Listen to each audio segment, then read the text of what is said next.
오늘은 그 야곱의 일생에 대해서 좀 살펴보겠습니다. 오늘 한 세 가지 정도 얘기할 텐데, 첫 번째는 우리 25장, 창세기 25장 27절부터 34절 이렇게 보고, 또 27장에도 이렇게 좀 나와지는데요.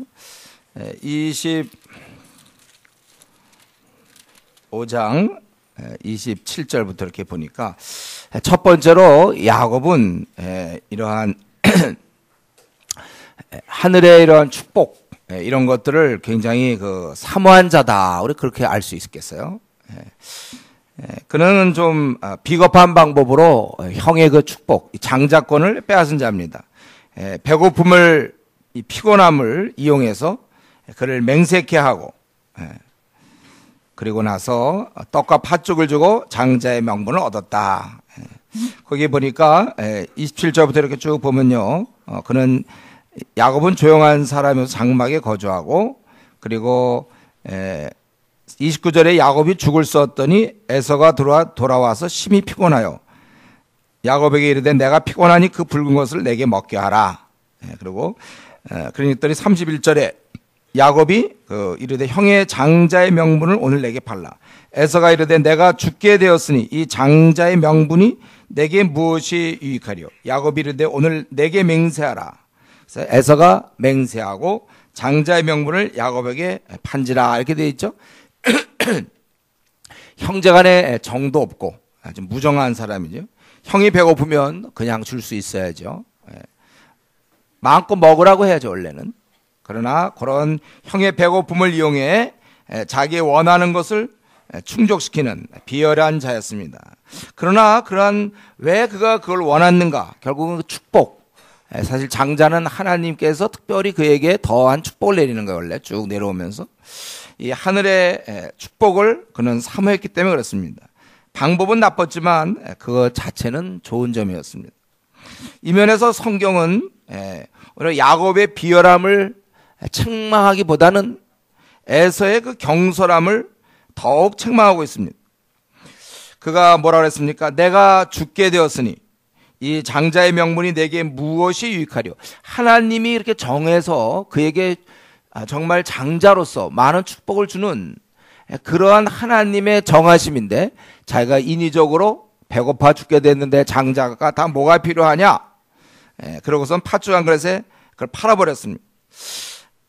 그 에서 입장에서는요, 아무리 배고파도 아무리 집에 왔는데 뭐 굶어 죽겠습니까? 조금 기다리면 이제 엄마가 해주는 밥을 먹게 되겠죠. 곧 죽어갈 사람처럼. 근데 실제 죽지도 않죠, 여러분. 우리 이제 지난번에 이틀씩 금식 해봤잖아요. 안 죽어요. 근데도 막 당장 보이는 팥죽 때문에 장자의 명분을 판다, 이렇게 돼 있어요. 아무리 그래도 그렇죠, 포기할 것이 따로 있지, 어떻게 하나님이 허락하신 장자의 그 권을 그가 파는가? 그러니까 팥죽과 바꿀 수 있는 것은 장자권이 아니라 자기가 잡아온 토끼라든가 이런 거랑 바꿔야지, 자기의 장자권과 바꿨는가? 그래서 성경 공부의 마지막 34절에 뭐라고 그랬습니까? 야곱이 떡과 팥죽을 에서에게 주매 에서가 먹으면 마시고 일어나 갔으니 에서가 장자의 명분을 가볍게 여김이었더라, 이렇게 돼 있어요. 성경은 이것을 나무라고 있습니다. 망령된 자라고, 심지어 망령된 자라고 얘기하고 있어요. 이 장면을요. 히브리서 12장 16절에 보면 음행하는 자와 혹 한 그릇 음식을 위하여 장자의 명분을 판 에서와 같이 망령된 자가 없도록 살피라. 얼핏 보면 우리가 별거 아닌 것 같은데 성경은 하나님께서 그에게 주신 장자권을 그가 팔았다는 사실에서 망령된 자라고 얘기하고 있습니다. 그가 하나님이 주신 영광스러운 직위, 그 포지션을 별 대수롭지도 않은 자기의 배고픔 때문에 당장의 필요에 의해서 팥죽과 바꿔버렸기 때문인 것입니다. 그러니까 야곱은 하늘의 신령한 축복을 사모한 반면 에서는 이 땅의 당장의 배고픔을 사모했습니다. 너무나 어이없는 것으로 스스로 하늘의 복을 걷어찬 것입니다. 그러니까 야곱은 장자권에 욕심이 있었고 에서는 팥죽에 욕심이 있었습니다. 야곱은 하나님께서 허락하신 장자의 축복에 대해 그것이 얼마나 귀한가, 중요한가를 알고 사모했지만 형 에서는 영적 분별력이 없었어요. 그래서 이 땅의 것을 바로 팥죽을 사랑했던 것입니다. 우리는 이 사건을 보면서 참 에서가 장자의 명분을 가볍게 여겼고 또 이 야곱은 그것을 아주 집착했구나. 단지 우리가 이것만 생각할 것이 아니고 우리는 어떠한가 우리 자신을 살펴봐야 됩니다. 정말 우리도 이 야곱처럼 중요한 것을 중요하게 보는 우리가 그런 사람인지 아니면 중요한 것을 사소하게 보는 그러한 에서인지 우리 자신을 살펴봐야 됩니다. 하나님이 나에게 맡기신 일을 대수롭지 않게 여기고 그것보다 세상에서 어떤 준 직책, 세상에서 주는 것을 더 소중하게 생각하면서 살아가고 있는 거 아닌지 우리 자신을 들여다봐야 돼요. 이는 에서적 삶입니다. 이 땅의 것 우리가 집착하지 말라고 성경은 많이 말씀하고 있습니다. 그것 때문에 더구나 하늘의 것을 놓쳐서는 안 된다고, 그것은 어리석은 자라고 얘기합니다. 뭐가 더 중요합니까? 하나님을, 주님을 잘 섬기는 것, 알아가는 것, 이것보다 더 급하고 더 중요한 것이 진짜 이 땅에 있는 것입니까? 우리 모세를 보세요. 그는 바로궁의 모든 보화, 명예, 그리고 앞날에 안정된 삶, 그것을 그는 버린 사람입니다. 그래서 히브리서 11장 24절부터 26절에 보면 믿음으로 모세는 장성하여 바로의 공주의 아들이라 칭함받기를 거절하고 도리어 하나님의 백성과 함께 고난받기를 잠시 죄악의 낙을 누리는 것보다 더 좋아하고 그리스도를 위하여 받는 수모를 애굽의 모든 보화보다 더 큰 재물로 여겼으니 이는 상 주심을 바라봄이라. 이게 지혜로운 자죠.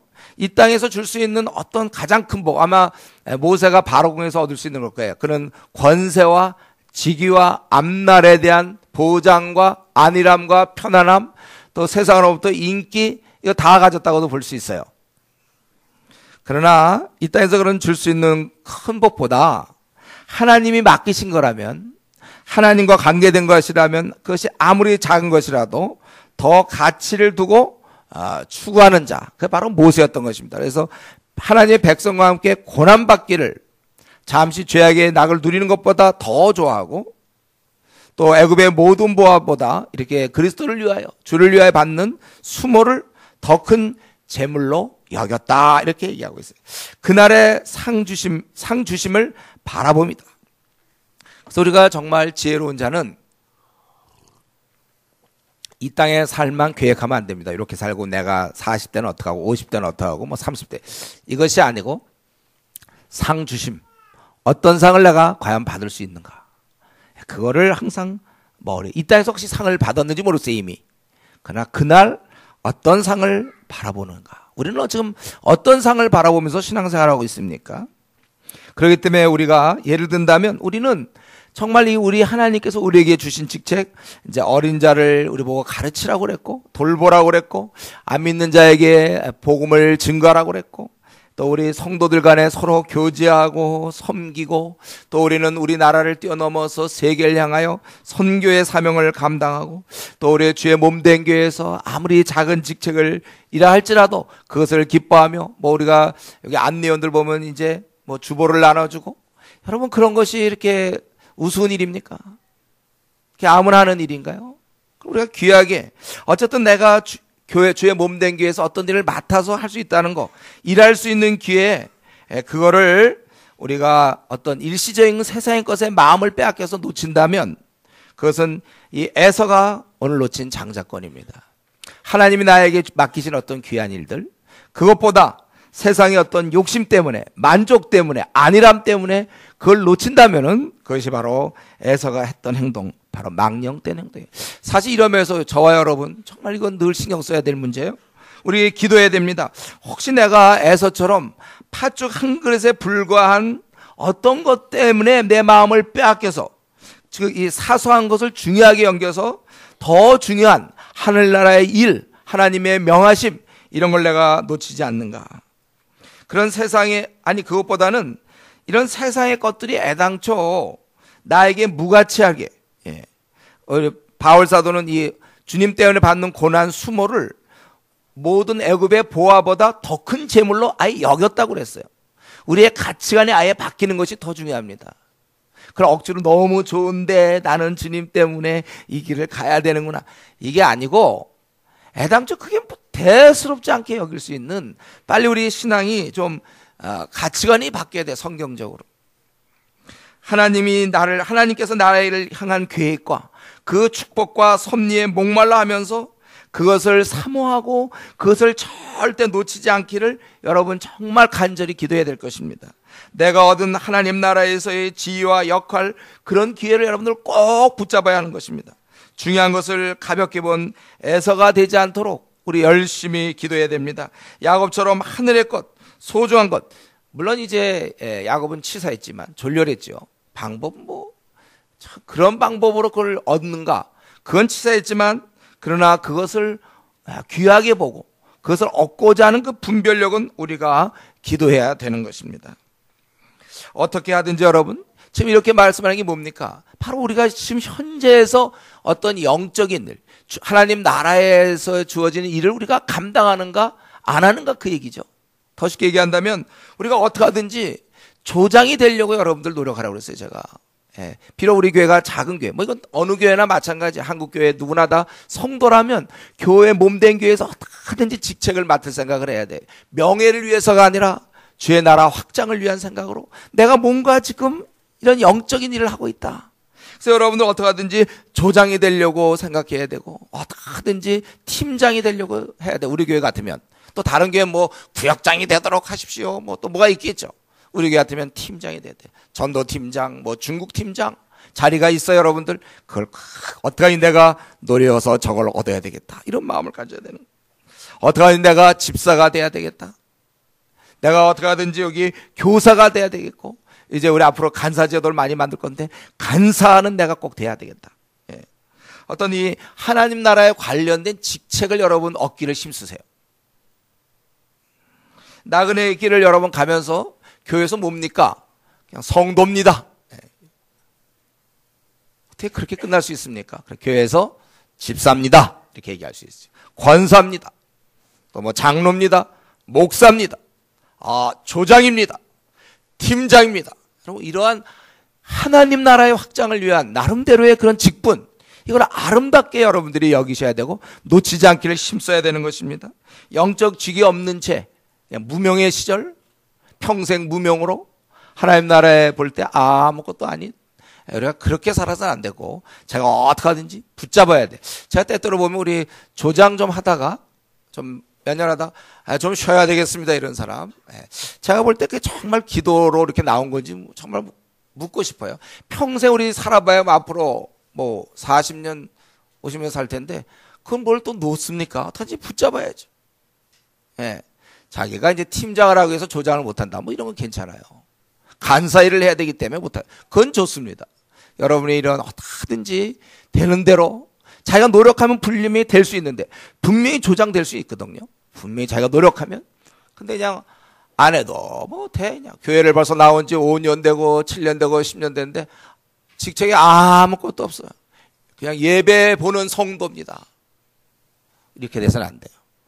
우리가 이런 하늘나라에 관계된 이 귀한 것을 절대로 여러분 놓치면 안 됩니다. 이 땅의 사소한 것 때문에 우리가 그런 마음을 항상 가져야 되겠어요. 두 번째로 이 야곱은 이제 이렇게 아주 이런 축복을 사모하던 그런 자였고, 두 번째는 29장부터 이렇게 쭉 좀 보여지면은 29장에 이제 29장 30장 전체를 통해서 볼 때 야곱은 하여튼 고생 죽도록 한 사람이다, 이걸 알 수 있어요.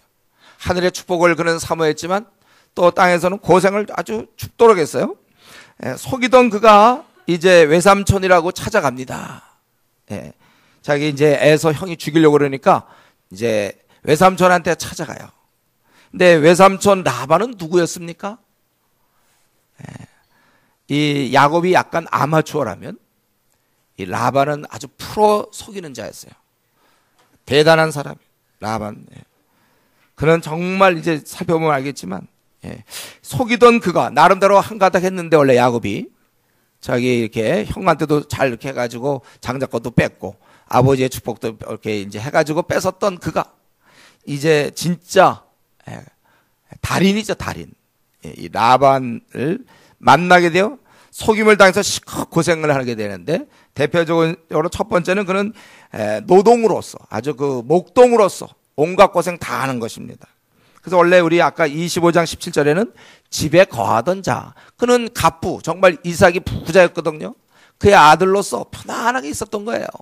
그러던 그가 이제 이 라반을 만나서 고생을 하게 됩니다. 그래서 그 29장 30장에서 이렇게 나오고 31장에 보면은 38절 보면 내가 이 20년을 외삼촌과 함께 하였거니와 20년 동안 그는 목동에서 양똥 치고 뭐 도둑 오는 거 막아야 되고 밤좀 지켜야 되고 잠 못 자고 추위에 떨고 더위에 떨고 또 잊어버리면 자기가 그걸 보충하고 무지 고생을 하는 거예요.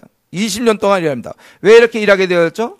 첫 번째는 그 18절에 있는 것처럼 왜 이렇게 시작됐냐면 자기가 거기 있다 보니까 라헬, 그 라반의 딸 그 라헬을 사랑하게 되었어요. 그래서 자기가 외삼촌에게 자기 입으로 7년을 내가 섬기겠다. 그 딸을 얻기 위해서. 그랬더니 라반이 그렇게 하자. 그래서 20절에 야곱이 라헬을 위하여 7년 동안 라반을 섬겼으나 그를 사랑하는 까닭에 7년을 며칠같이 여겼더라. 우리 형제들 군대 가봤죠? 2년, 3년. 그거 1개월도 무지 길어요. 근데 7년을 이 라헬을 너무 좋아하는 남부지 그냥 수일같이 며칠같이 여겼더라. 원래 우리 형제가 어떤 자매를 좋아하면 이렇게 되는 거예요. 그냥 씩 가는 거예요. 저도 데이트할 때, 제가 데이트할 때도 보면, 제가 한번 얘기했죠. 분명히 아침에 만났거든.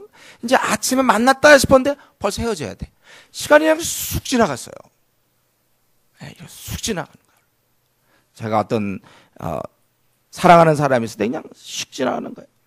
야곱이 라헬을 위해 7년 동안 라반을 섬겨서 그를 사랑한 까닭에 7년을 며칠같이 여겼더라. 그래서 이제 라헬을 줘서 이들은 둘이 행복하게 살다가 왔다 이러면 되는데 여기서 드디어 라반의 음흉함이 드러나는 거죠. 뭐죠?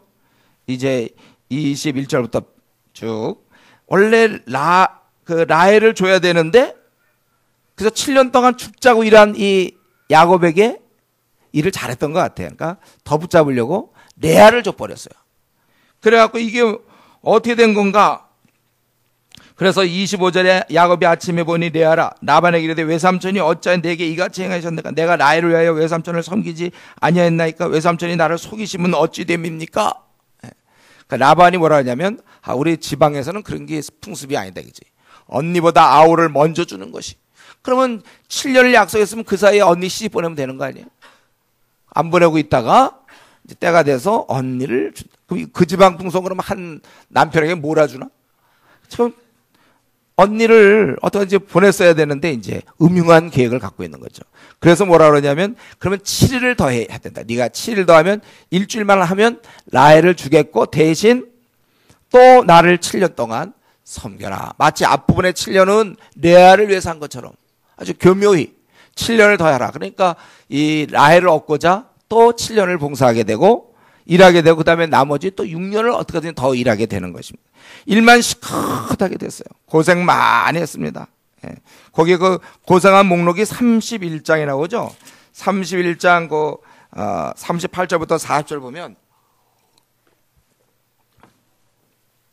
거기 29절에 보면 물려 찢긴 것은 내가 외삼촌에 가져가지 아니하고 낮에는 도적을 맞았든지 밤에 도둑을 맞았든지 외삼촌이 그것을 내 손에 찾았으면 내가 스스로 그것을 보충하였으며 내가 이와 같이 낮에는 더위와 밤에는 추위를 무릅쓰고 눈 붙일 겨를도 없이 지냈나이다. 20년을 하여튼 고생이란 고생 시커됐다는 거예요. 그리고 이런 것이 외적인 육체적인 고통이라면 또 내적인 고통이 있어요. 바로 이 아내들의 다툼. 당연히 갈등이 생기겠죠. 한 남편을 두고 두 아내가 있으면 그건 갈등일 수밖에 없어요. 예. 그래서 갈등하게 되는 거예요. 거기 넘어가서 다시 29장 29장 이제 21절부터 이렇게 해서 거기 31절 보세요. 29장 31절. 여호와께서 레아가 사랑받지 못함을 보시고 당연히 야곱이 레아를 좋아하지 않았거든. 라헬을 좋아했는데 그 사랑하지는 않는단 말이에요. 근데 여인은 남편의 사랑을 받지 못할 때가 제일 불행한 거예요. 이 땅에서 뭐 사회활동을 하고 뭘 지위를 얻고 승승장구 해봐야 성경에 이르는 것처럼 너는 남편을 사모할지니라. 그 이제 아담하가 타락한 이후로 여성은 남편의 사랑을 받아야만 제일 행복한 거예요. 여러분들 도도하게 우리 결혼하신 분들 자꾸 남편을 무시하지 마세요. 남편의 사랑받을 때가 여성은 제일 행복하도록 하나님이 그렇게 만드셨어요. 예. 사모하게 돼 있어요. 근데 이 레아는 사랑을 받지 못해. 참 불쌍해요. 그런데 대신 그의 태를 여셨으나 라헬은 자녀가 없더라. 대신 그는 자녀를 얻었습니다. 그래서 보면 네 아들을 이제 얻게 되죠. 쭉 보니까. 예, 거기 루벤, 그리고 33절에 시므온, 또 34절에 레위, 그리고 유다. 그랬더니 라헬이 30장 1절에 라헬이 자기가 야곱에게서 아들 낳지 못함을 보고 그의 언니를 시기했다고 그랬어요. 그러니까 더 지금 레아와 라헬의 관계는 별로 좋지 않을 거 당연하죠. 예? 이 관계가 좋을 수가 있겠습니까? 한 남편을 두고 서로 애정 행각을 벌이는데 특별히 레아를 별로 안 좋아하고 라헬을 좋아한단 말이에요. 그러니까 이 언니 마음이 또 얼마나 안 좋겠습니까? 남편에게 사랑받지 못하니까. 근데 대신 아기가 있거든. 그러니까 아마 더 그 아기를 이걸 가지고 아마 동생의 마음을 괴롭혔으면 몰라요. 그래서 그 앞에서 뭐 아기를 자꾸 뭐 얘기하고 아니면 아기한테 뭐 깍꿍 뭐 이러면서 이제 막 그 앞에서 보여준다든가 참 그 귀여운 꼬맹이들 데리고 막 있고 그럴 때마다 이 라헬은 마음이 아픈다. 시기가 있는 거야, 시기가 생겨. 근데 그 다음에 이제 그래서 이 라헬이 이제 자기 시녀를 통해서 그 당시에 시녀는 그의 소속된 재산에 불과했기 때문에 시녀를 통해서 아이라면 내 아들이다 이런 생각을 가지고 시녀를 통해서 낳게 되고 또 그것을 보고 레아가 4명이나 낳았음에도 불구하고 또 시녀를 통해서 또 아기를 낳게 되고 그래서 계속 어떻게 보면 자녀 낳기 경쟁 비슷하게 된 것입니다. 이런 사이에서 얼마나 이 두 자매가 갈등을 했겠습니까? 근데 가만 보면 여기서도 레아는 사랑받지 못하는 대신 아들을 낳았고 라헬은 사랑을 받는 대신 아들을 못 낳아요. 굉장히 공평한 하나님인 것을 우리가 볼 수 있죠. 만약에 사랑받는 라헬이 아기까지 낳아보세요. 그럼 레아는 어떡하라는 거예요? 그거 어떡합니까? 근데 또 이렇게 그래서 어떻게 보면 이제 이러면서 좀 공평하다 이런 생각을 우리가 좀 할 수 있는데 그렇다면 이런 구절을 볼 때 우리가 즉각적으로 떠오르는 의문은 왜 이렇게 공평하신 하나님이신데 이제 질문이 나오는 거죠. 우리가 왜 하나님이신데 왜 나는 돈도 없는데 왜 나는 학벌도 없습니까? 난 돈도 없고 학벌도 없는데 왜 외모까지도 없습니까? 저 사람은 돈도 있고 학벌도 있고 외모도 있는데 나는 돈도 없고 학벌도 없고 저 사람이 돈 있고 학벌 있으면 외모는 좀 없어지고 나는 돈도 없고 학벌 없지만 외모는 있어. 이래야 좀 공평한데 저 사람은 외모, 뭐 키, 학벌, 뭐 능력, 돈 다 갖고 있고 나는 이것도 없고 저것도 없는데 이것까지도 없고. 여러분 우리가 이래서 열등의식 갖는 사람들이 있어요. 자꾸 비교하면서 나는 저 사람은 저건데 더 많이 갖췄고 나는 이렇게 덜 갖췄는가.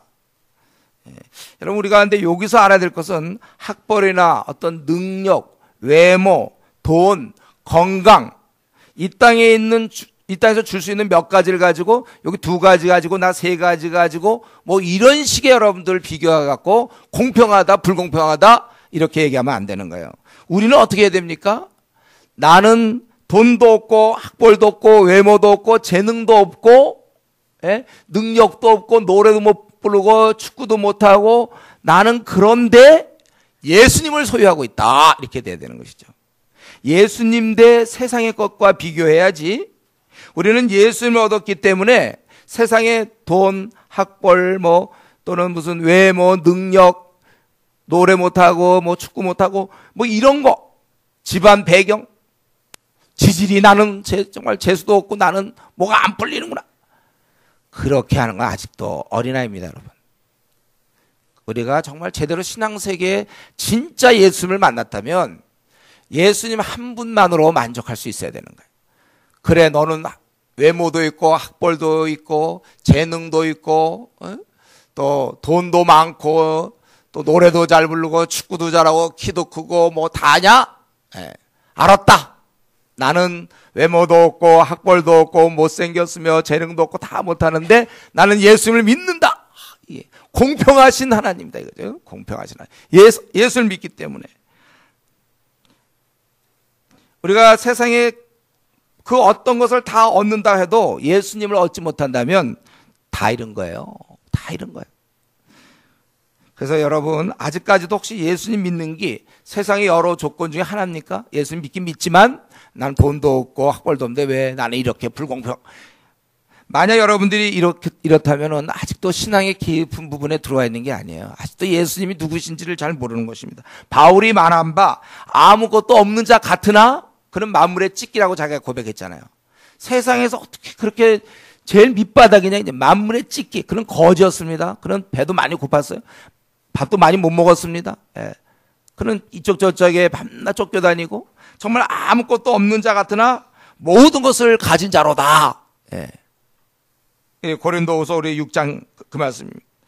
아무것도 없는 자 같으나 모든 것을 가진 자로다. 예수님을 정말 제대로 만난 사람은 그래서 열등의식 없는 거예요. 예수님을 제대로 못 만났기 때문에 나는 키가 작고 뭐 우리 집은 가난해, 나는 학벌이 없어, 뭐 예? 나는 외모가 없어, 뭐 능력이 없어. 예수님을 제대로 못 만났기 때문에 열등의식을 갖는 거예요. 열등의식은 사실은 아무나 갖는 게 아닙니다. 못 갖죠, 우리가 예수님을 제대로 만나면. 어떻게 예수를 만났는데 우리가 이 땅의 것 때문에 자기는 좀 재수가 없다든가 일이 좀 안 풀리는 사람 같다든가 자기에 대한 아주 그 자아 정체감이 굉장히 낮은 사람이 있어요.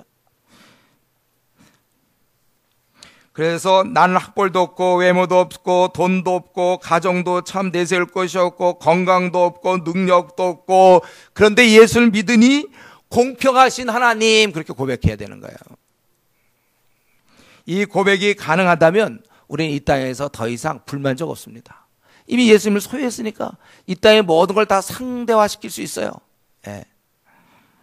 모든 것 다 감사할 수 있습니다. 범사에 감사할 수 있어요. 알아요. 지금 나는 이런 조건 저런 조건 이게 다 안 되고 있고 참 속상하고 답답하고 하나님 나를 어떻게 생각하십니까? 사랑하시는 하나님 이럴 수가 있습니까? 예수님을 소유했잖아요, 여러분들. 우리가 항상 살면서 공평하신 하나님을 여러분 고백할 수 있어야 돼요. 정말 하나님은 내가 이름이 이렇게 비참하고 초라하지만 주님을 나를 믿게 하셨구나. 공평하신 하나님.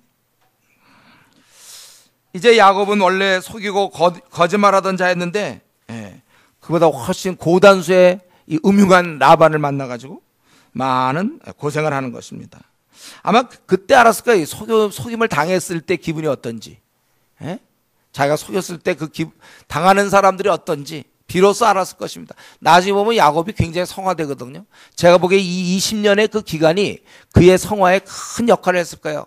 자기가 했던 천방지축 놀았던 자기의 그 모습을 많이 반성하고 그가 돌아볼 수 있는 기회를 가졌을 거라고 생각합니다. 여러분, 이런 고생, 이게 사실은 근본적으로 하나님께서 나중 보면 알지만 다 그냥 허락하신 거예요.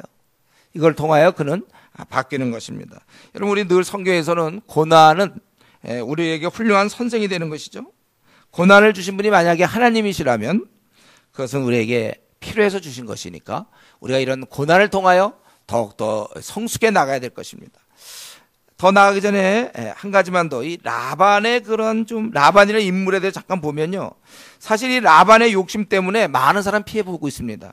레아와 라헬, 사실 그 두 자매, 원래 일생을 같이 가야 될 그런 두 자매가 일생 미워하고 시기하게 됩니다. 자기의 두 딸 아주 원수지간 만든 사람이 바로 그 아버지 라반의 그 욕심 때문에. 또 야곱은 야곱대로 그 결혼의 신성함을 더럽히게 되지 않았습니까? 그리고 야곱은 집에도 못 가고 실컷 속아서 일만 하고 노동만 하게 되는 거예요. 우리가 이런 걸 볼 때, 이런 욕심이 얼마나 무서운가. 욕심이란 건 자기 한 사람에만 국한되는 것이 아니에요. 내 욕심은 남에게 큰 피해를 주는 것입니다. 내가 욕심을 부리는 동안 그만큼 누군가가 고통을 받는다는 사실을 여러분은 아셔야 돼요. 때로 우리 이 시대에 그렇지 부모의 그 공부 욕심, 자기가 어떤 걸 성취하지 못했기 때문에 그 애한테 막 쪼이는 거잖아요. 부모의 공부 욕심 때문에 애들이 얼마나 힘듭니까? 공부 정말 하기 싫은 애인데 그저 그냥 학원 보내고 이거 보내고 저거 보내면 참 불쌍하지 않습니까? 그 애는 어쩌다가 나 같은 엄마 아빠를 만나서 적성에도 안 맞는 그 공부 그냥 학원만 다니면서 그 꼬마가 놀아야 되는데 이 학원 저 학원, 그리고 좀 뭐 또 막 그냥 또 부모가 훨씬 머리가 잘 돌아가니까 막 격려해갖고 걔를 자꾸 이렇게 만들어가고, 얘는 그냥 정말 조그만 애가 말이죠. 기껏 하나님의 은혜로 그 집안에 태어났는데 그냥 그 부모의 욕심 때문에 온갖 공부 다 하고 말이죠. 그러다가 나중에는 부모를 떠나서 조기 유학을 가야 되는 이런 신세. 결국 이 부모의 그런 공부 욕심, 자기가 혹시 못 이뤘거나 또 자기가 어떤 것을 꿈꿨다, 자기가 예를 들면 뭐 변호사가 돼야 될, 자기가 그런 꿈을 못 이뤘다 하면 애를 막 법대 보내서 그거 시키려고, 자기의 못다 이룬 꿈을 시켜보려고. 그냥 부모의 욕심. 우리 여러분들, 우리 성도님들은 우리 그러지 않았으면 좋겠어요. 애를 좀 불쌍히 여기고, 애를 좀 귀하게 여기고, 걔가 무엇을 좋아하는지 잘 보면서 애를 위해서 해야지. 부모의 욕심, 오늘날 얼마나 많은 그런 일들이 벌어집니까, 이 시대에.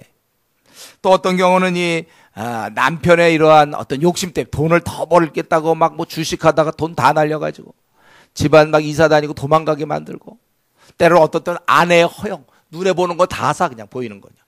이뻐 그러고 막 다 사, 그냥. 이 아내의 허영 때문에 남편이 얼마나 좀 돈에 쪼들리는지를 알고 있습니까? 안 사도 될 거 괜히 사갖고 밤낮 카드비 쪄야 되고, 자기의 그런 만족 때문에 남편이 고생한다는 생각 우리 자매님들 하셔야 돼요. 내가 그거 안 사면 되는데 그냥 욕심이 생겨갖고, 또 자녀에 대한 욕심 때문에 뭐 온갖 비싼 거 다 자녀를 위해서라면 그냥 물불 안 가리니까, 그러면 그만큼 남편이 무거운 짐을, 경제적 짐을 지는 거 아닌가요? 또 우리가 직장에 들어가서 상관이 이 출세욕이 있단 말이에요. 어떻게든지 우리 부서가 뭐 성과를 내서 내가 진급해야 되니까, 그런 상관 만나면 그냥 부하 직원들 죽는 거예요. 밤낮 야근이지. 상관 출세를 시키기 위해서 내가 출세하려고 그냥 부하 직원 들들들 볶아서 성과물 내가지고, 이런, 우리가 혹시 그런 상관 될까 조심하셔야 돼요. 또 어떤 경우는 그런 재산에 대한 욕심 때문에, 부모 욕심 때문에 자기가 맏아들이 다 취하고서 말이죠, 가족들 안 나눠줘가지고 그래서 또 싸움 나고, 다 이게 욕심 때문에. 우리 한번 정직하게, 우리가 성도로서 이 땅에 우리가 욕심을 다 버린 사람들 아닙니까?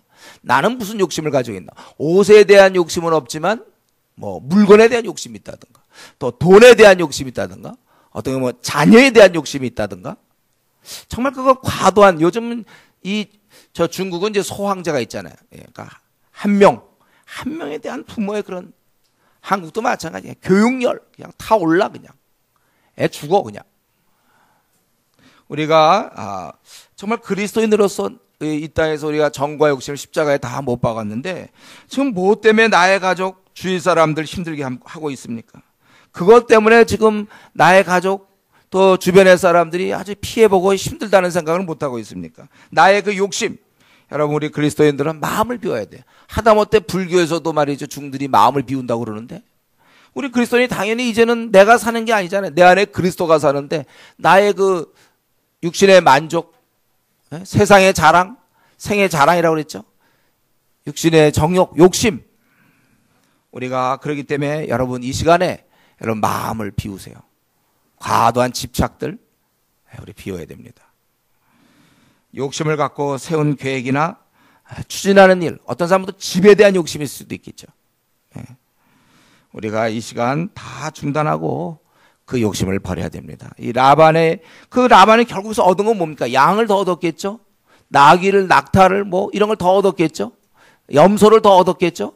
그러나 그는 사랑하는 두 딸을 원수지간으로 만들었고, 사위와도 철천지 원수가 되는 거 아니에요. 원수가 되고.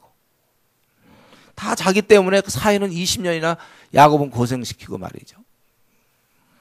우리가 기도를 충분히 하고 세운 계획이 아니면 다 던지십시오, 여러분들. 이 시간 우리가 그런 욕심을 버려야 됩니다. 결국 남을 괴롭히는 거예요. 그리스도 예수의 사람들은 그 정욕과 욕심을 십자가에 못 박았느니라. 우리가 이 땅에서 욕심이 어디 있습니까? 그저 주님의 일만 잘 되면 되지. 우리가 자나깨나 이 욕심은 다 십자가에 못 박고, 우리가 욕심이 있다면 오직 어떻게 하면 하나님 나라가 확장될 수 있을까?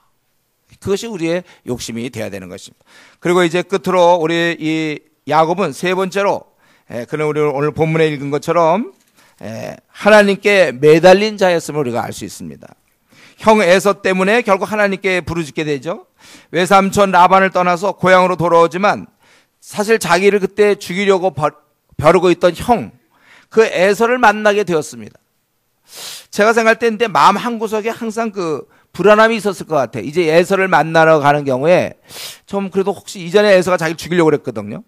그런 불안한 마음이 속으로 있었지만 그래도 좀 위로가 되는 건 이제 시간이 20년이나 흘렀으니까 좀 괜찮지 않겠는가, 아마 이 정도 생각을 한 것 같아요, 제가 보기에. 그래도 혹 모르니까 그래서 그 32장에 보면 먼저 그 사자를 보내죠. 3절에 보면 32장 3절에 야곱이 세일 땅 에돔 들에 있는 형 에서에게로 자기보다 앞서 사자를 보내며, 그러니까 이 형이 지금 어떻게 움직이고 있는지 좀 알고 있었던 것 같아요. 형이 지금 어디 있는지. 그래서 사자를 보냈다.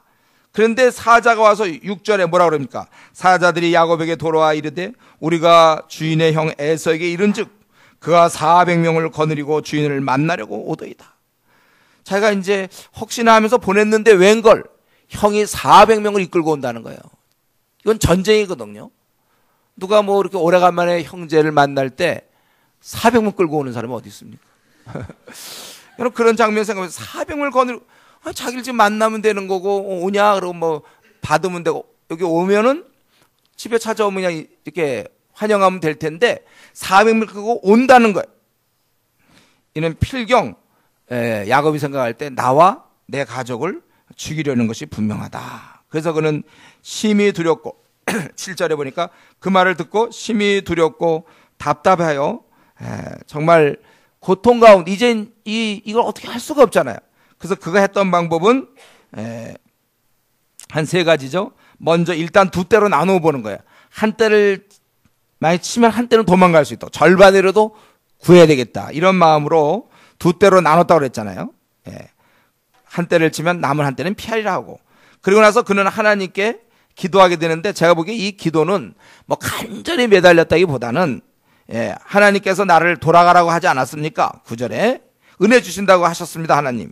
그리고 이제 이 형에서 나에게 11절에 내 형의 손에서 에서에서 나를 건져내시옵소서. 내가 그를 두려워하면 그 와서 나와 내 처자를 칠까 겁이 나기 때문입니다. 그리고 나서 혹시 주님이 잊어버렸을까 봐야 하는 거니까 12절에 주께서 말씀하실 내가 반드시 네게 은혜를 베풀어 네 시로 바다에 셀 수 없는 모래같이 많게 하리라 하셨나이다. 분명히 그렇게 말씀하셨습니다, 주님. 근데 만약에 와서 우리 치면 다 죽으면 그 어떻게 될 겁니까? 다시 상기시키는 뭐 그런 목적인지. 어쨌든 그는 그렇게 하고 그 다음에 13절부터 그의 좀 약간의 그 기본 간사한 본능이 13절부터 20절까지 보이죠. 좀 생각하다 처음에는 그냥 사람을 보냈다가 이거 안 되겠다 해서 이제 예물을 하는 거예요. 이때는 지금 막 보내야 되는 거예요. 이거 아끼면 안 되는 거예요. 그래서 암염소가 200, 숫염소가 20이요, 암양이 200이요, 수양이 20이요, 전나는 낙타 30과 그 새끼요, 암소가 40이요, 황소가 10이요. 이거는 선물이라고 볼 수가 없죠. 이거는 가축대의 이동이거든. 이거는 이제 어떻게 하든지 20절에 있어요. 왜 이렇게 보내는지. 이 예물로 20절에 보면 야곱이 말하기를 내가 내 앞에 보내는 예물로 형의 감정을 푼 후에 대면하면 형이 혹시 나를 받아주리라 함이었더라. 이렇게 그냥 막 보내는 거예요. 그러니까 염소, 양, 낙타, 소, 나귀 다 막 보내 그냥. 그리고 나서도 이제 가족을 인도해서 야복나루를 건너게 하고서는 24절에 야곱은 홀로 남았다. 뭔가 여기서 지금 이제 뭔가가 있는 거예요. 지금 다 보내고 원래 자기도 같이 가야 되는데 왜 혼자 남습니까? 여기서 그는 풀리지 않는 이 곤고함과 이 안타까움과 두려움과 이 문제를 여기서 그는 비로소 홀로 남아서 그 유명한 야곱의 씨름이 이제 시작되는 것입니다. 그래서 보니까 어떤 사람이 날이 새도록 야곱과 씨름했다고 그랬어요. 우리 이거는요, 결국은 이 씨름의 성격은 이 하나님께 매어 달리는 야곱의 모습을 시청각으로 보여주는 거예요. 여기 보면 어떤 사람이라고 했지만 그는 나중에 보니까 그게 너는 그가 이르되 28절에 네 이름이 다시는 야곱이라 부를 것이 아니요 이스라엘이라 부를 것이니 이는 내가 하나님과 및 사람들과 겨루어 이겼습니다. 이게 하나님의 사자로서 왔다는 걸 알 수 있고, 실제로 그 아모스 12장 3절 4절에 보면 하나님과 겨루되 천사와 겨루었다 이렇게 나왔어요. 천사라고 해서 천사. 어떤 사람이 그 사람 이걸 뭐 예수님이다 뭐 막 이렇게 해석 마음대로 하는데 성경에 있는 대로 해야 돼. 성경에는 천사라고 그랬어요. 하나님을 대신하여 그가 와서 사실은 이제 야곱과 상관하는 겁니다. 그래서 우리는 이 싸움의 내용 씨름했다고 그랬고 여기 허벅지 관절 왜 이렇게 싸웠는가? 26절에 그가 이르되 날이 세련이 나로 가게 하라. 야곱이 이르되 당신이 내게 축복하지 아니하면 가게 하지 아니하겠나이다. 우리는 결국은 이 여기에서 나오는 대화 내용으로 이 싸움의 내용을 규정할 수밖에 없는데 바로 그것은 뭐냐면 축복을 해달라는 거였고 이 사람은 축복을 안 하겠다는 거예요. 그냥 가겠다는 거예요. 예. 이건 그냥 씨름이 아닙니다. 만약에 그냥 씨름이라면 25절에 자기가 야곱을 이기지 못함을 보고 그가 야곱의 허벅지 관절을 치면 왜 이기지 못합니까? 야곱을 자기가 벌써 한번 탁 쳐서 허벅지 관절을 그냥 부러뜨려 가지고 걷지 못할 정도에 그러면 이기지 못함을 왜 보겠어요? 벌써 처음부터 한 판 하면 당연히 이기지. 괴력의 소유자인데 한 대 탁 치면 그냥 다리 절개하고 말이죠. 그런 사람이 왜 이기지 못했다는 것은 그 내용이 아니라 자기가 떠나려고 해도 꽉 붙잡고 하나님의 사자에게 자기를 축복해달라 26절에 계속 축복해달라고 그랬어요. 만약 진짜 싸움이라면 누가 원수 보고 있잖아요. 나를 축복하지 않으면 너 갈 수 없다. 이럴 사람이 어디 있어요? 이 싸움은 축복을 얻고자 하는 그런 싸움입니다. 밤새도록 야곱은 자기를 축복해달라고 결국 하나님께 간구한 것입니다. 그래서 하나님께서 결국은 이스라엘아 부를 거 이는 네가 하나님과 네 사람들과 겨루 이겼다. 야곱에게 29절 야곱에게서 축복한지라 이렇게 되어 있어요. 그러니까 지금 이 사건이 의미하는 것은 야곱은 어떤 사람이었습니까? 자기가 원하는 건 아주 간교하게 계책을 해서 어떻게 하든지 얻은 사람이었어요. 순전히 인간적인 방법으로 장자권도 이 팥죽인데 제가 보기에 우연히 팥죽을 쓴 게 아닌 것 같아요. 그가 계산 속에서 또 아버지의 축복도 그가 아버지를 속여서 얻었고 라반의 양도 결국은 30절부터 30장 37절부터 43절까지 보면 뭐 그가 이제 새끼를 뵐 때 뭘 보여주고 막 복잡한 과정. 결국 하나님이 사실 주신 축복이었는데 속임의 형태로 결국 그것을 얻는 도망가는 것도 몰래 도망가고 꽤 나름대로 자기가 한 일은 지금까지는 성공했습니다. 그러나 지금 이 순간 그는 큰 위기를 만나게 되고 그리고 자기가 해오던 방법으로 그게 안 되는 거예요. 인간적으로 뇌물도 보내보고 두 때로 나누고 나름대로 기도해봤지만 해결이 안 돼요. 오직 심히 두렵기만 할 뿐이에요. 풀리지 아니합니다. 어쩌면 그가 인생의 최대 위기일지 몰라요. 자기를 죽이려고 해서 도망갔다가 다시 오는데 400명 끌고 온다는 것이죠. 그런 결국 자신의 힘으로 안 된다는 그런 결론에 이르렀고 그래서 하나님께 나아가서 철저히 대면하여 자기의 모든 것을 다 버리고 죽기 살기로 하나님께 축복을 간구한 것입니다. 매어 달린 거예요. 어떤 인간적인 방법이나 상황 분석, 사람들의 도움, 온갖 수단 방법을 다 써도 안 됨을 깨닫고 오직 하나님께 나아가 그분의 은혜를 잊고서야 비로소 해결함을 받았다는 것입니다. 비록 절었지만 그는 여기서 해결함을 받은 거예요. 우리는 이 사건을 통해서 우리도 여전히 저와 여러분 우리가 이 땅을 살아가는 동안에 크든지 작든지 우리는 힘든 문제 다 나름대로의 문제에 부딪힙니다. 이 자리에 앉아 계신 분들 중에 나는 아무 문제가 없는데 이런 사람이 있습니까? 그 사람이 오히려 큰 문제일지 몰라요. 다 사실은 크고 작은 뭐 재정의 문제든 앞날의 문제, 결혼의 문제든 직장의 문제지 부부 사이의 문제든 자녀의 문제든 앞날 하여튼 우리는 모든 크고 작은 문제가 있기 마련입니다. 그래서 우리가 여기서 알아야 될 것은 좀 빨리 자신의 한계를 깨달으라. 자기 힘으로 뭘 해보려고 끙끙 대봐야 되지 않아요. 그럼 속상한 거 있습니까? 잠 안 오고 답답한 일.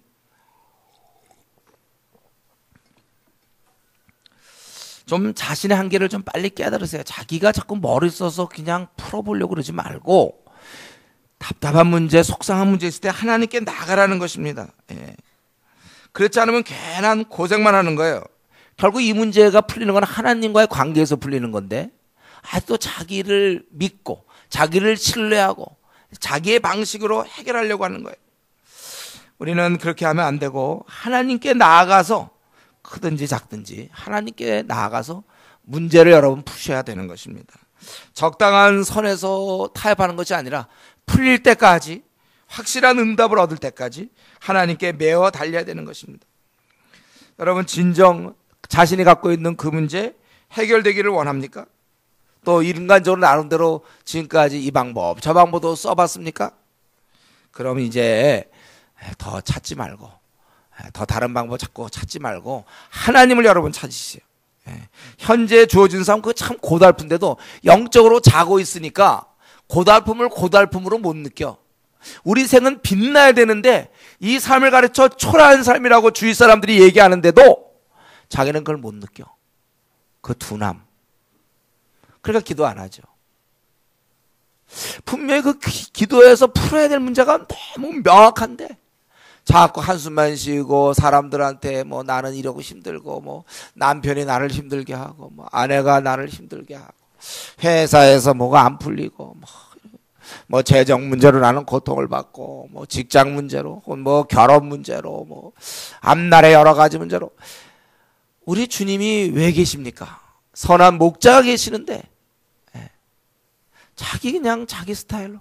그래서 저는 그래요. 가끔씩 이렇게 상담하다 보면 굉장히 심각한 문제인데 본인도 그래요. 막 눈물도 흘리면서 막 심각한데 막상 그래서 기도하라면 기도는 안 해요.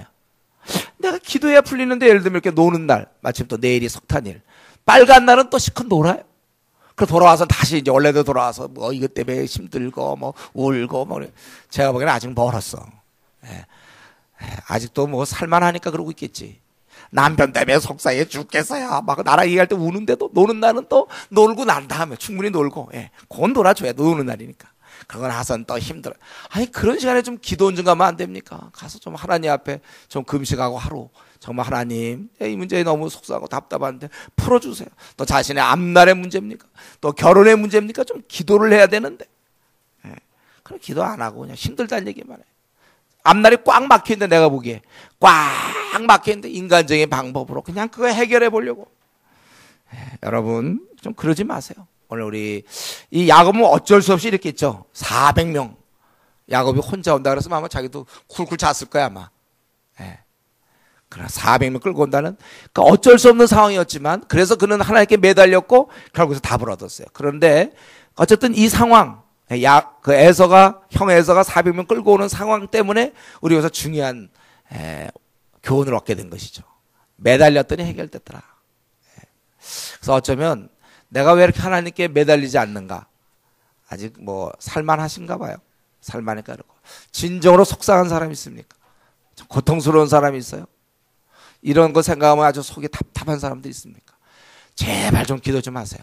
야곱은 지금 그걸 얘기하는 거예요. 나는 어쩔 수 없이 워낙 둔했으니까 영적으로 뭐 그 당시 야곱에게 뭐 성령이 있었겠습니까? 영적으로 둔하니까 이렇게 몰아줘야 그가 매달리는 거예요. 그러나 우리는 이제 알고 있어요. 성령이 우리 안에 계시기 때문에 야 아무개야 너의 삶이 그게 지금 참 빛나는 삶이냐? 부자 가난 이런 얘기를 하는 게 아니에요. 그래 그 삶이 너 정말 만족스럽냐? 우리 주님 물으시는 거예요. 너 그렇게 살려고 이 땅에 태어나서 그래 이제 그렇게 살고 죽냐? 이 땅에서 아무리 돈을 많이 얻었어도 역시 똑같은 주님의 질문이 있단 말이죠. 너 그 정도 살려고 그러면 돈 벌어서 먹고 살려고 너 이 땅에 태어났냐? 내가 그런 의도로 너를 보냈는 줄 아느냐? 여러분 자기가 만족하기까지 나는 내 생 다시 태어나서 다시 태어나도 나 이렇게 살겠습니다. 여러분 그런 답을 얻을 때까지는 매달려야 돼요. 하나님 정말 내가 어떻게 살다 죽어야 됩니까? 이게 분명해야 됩니다. 또 나에게 결혼 문제가 있습니까? 속상합니까? 왜 하나님께 안 나가세요? 왜? 안 나가는 이유가 뭐예요? 그냥 습관적으로 이 야곱이 했던 것처럼 뭐 상황 설명하고 있습니까? 하나님께 매달려서 죽기 살기로 하나님 이 문제 좀 풀어주십시오.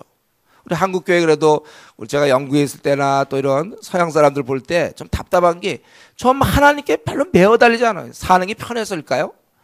어두워져 있었기 때문에 자기 지금 삶이 얼마나 초라한지를 모르기 때문에 하나님 관점에서 보지 않고 세상적 관점에서 볼 때 뭐 집도 장만하고 뭐 먹을 만큼 먹고 뭐 괜찮아. 직장도 괜찮아. 속아버리니까 속았어. 우리가 그거 하려고 이 땅에 태어난 것이 아니라 정말 이 한 시대를 위하여 내가 어떻게 살다가 죽어야 될 것인가. 가장 의미 있게 살다가 죽어야 되는데 지금 그렇게 살지도 못하면서도 현재 주어지는 달콤함과 현재 그 안일함 가지고 나는 뭐 괜찮지 않을까. 우리 이런 참 불쌍한 비참한 상태에서 우리가 삶을 사는 거예요. 그러므로 우리 성도님들은 정말 하나님께 자주 물어봐야 돼요. 하나님, 지금 내 생이 하나님이 진짜 원하는 삶입니까? 나 이렇게 살라고 하나님 이 땅에 나 내보내신 거 맞습니까?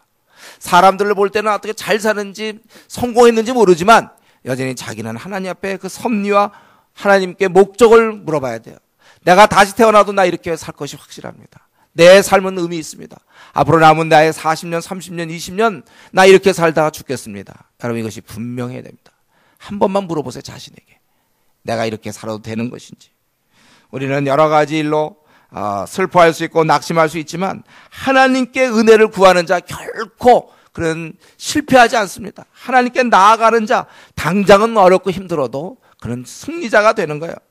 그렇기 때문에 여러분 우리가 지금 현재 주어진 삶 속에서 낙심할 것이 아니고 이러면서 정말 겸손하세요. 뻗팅기지 마십시오. 뭘 이렇게 뻗팅깁니까? 겸손하게 하나님께 나가서 그분의 은혜를 구해야 돼요. 해결될 수 있는데 절망하지 마십시오. 낙심할 거 없어요. 오직 한 길, 한 방법이 아직도 남아있단 말이에요. 대박. 우리가 하나님께서 준비하신 게 있단 말이죠. 좌절할 것이 아니라 우리가 기도해야 되는 거예요.